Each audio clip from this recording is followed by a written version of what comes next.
చెప్తున్నా కదా నాన్న, ధర్మం అధర్మం అయిపోయింది. నేను 3 రోజులు ప్రయాగ్లో ఉన్నాను, నన్ను కంట్రోల్ చేయలేరు.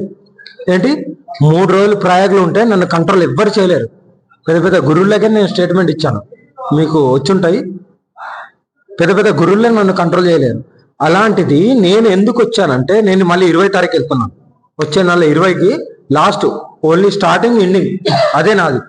45 రోజులు 46 రోజులు ఉండాల్సిన అవసరం లేదు. 2 చలి స్థానాలు చేస్తే చాలు. ఆల్రెడీ ఒకటి చేసిన, లాస్ట్ ఎండింగ్ లో ఒకటి చేస్తాను, అంతవరకే. అందరూ కలిసి పోరాడలేరు, అందరూ కలిసి రాలేరు. చాలా జీ న్యూస్ లో దీంట్లో వచ్చింది కదా, చాలా దాంట్లో అక్కడికి వచ్చి విజువల్ తీసుకున్నారు కూడా. ఏంటంటే అందరు వచ్చి అన్ని, ఇప్పుడు నేను కుంభమేళ కూర్చున్నాను, రేపొద్దున మీరే వస్తారు వచ్చి, అమ్మా ఏంటమ్మా ఇది, ఒకళ్ళు పోయి అక్కడ భంగం కలుగుతాయి. కుంభమేళ అనేది చాలా పవిత్రం. అక్కడ మాకంటూ ఒక చర్చలు జరుగుతాయి, మాకంటూ కొన్ని నియమాలు ఉంటాయి. ఒకరు శిశరికం తీసుకుంటారు, ఒకరు గురుస్థానంలోకి వెళ్ళి ఇంకో పీఠాధిపతికి వెళ్తారు, లేదంటే ఇంకో వేరే లెవెల్ వెళ్తారు. అక్కడ నేను కూర్చొని నేను వైరల్ అవ్వడం నాకు గొప్ప కాదు. వైరల్ దేనికి? వైరల్ అవ్వాల్సిన పనే లేదు.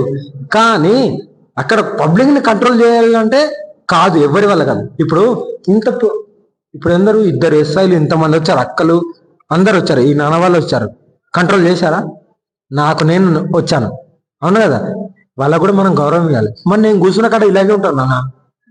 అది నేనేమంటున్నా అంటే, మీరు రండి 20 తారీఖు చూడండి అఘోరమ్మ ఏంటో. 3 రోజులు ఉంటా, మళ్ళీ 3 రోజులు, స్టార్టింగ్ 3 రోజులుగా, మళ్ళీ ఎండింగ్ 3 రోజులు ఉంటా. కుంభమేళ ఎందుకు లేదు, ఇక్కడ ఎందుకు లేదు అంటే, అదే కుంభమేళ గురించి మాట్లాడే వాళ్ళు ఈ దర్గా గురించి ఎందుకు మాట్లాడతలేదు? అదే వెములవాడలో ఉన్న దర్గా గురించి ఎందుకు మాట్లాడట్లేదు అంటే, చేతగానోళ్ళే కదా.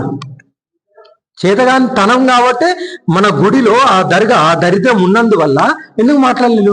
అఘోరమ్మ దర్గా అక్కడ లేదు కుంభమేళ అంటే, నా పోరాటాలు, నాకు చాలా పనులు ఉన్నాయి, అవి చూసుకుంటూ వెళ్ళాలి. ఒక్క రోజు గురించి కాదు కదా, ఏదో 45 రోజుల మేళ గురించి కాదు, నాకు చాలా ఉన్నాయి ఇంకా, అవన్నీ చేస్తూ ఉండాలి కాబట్టి.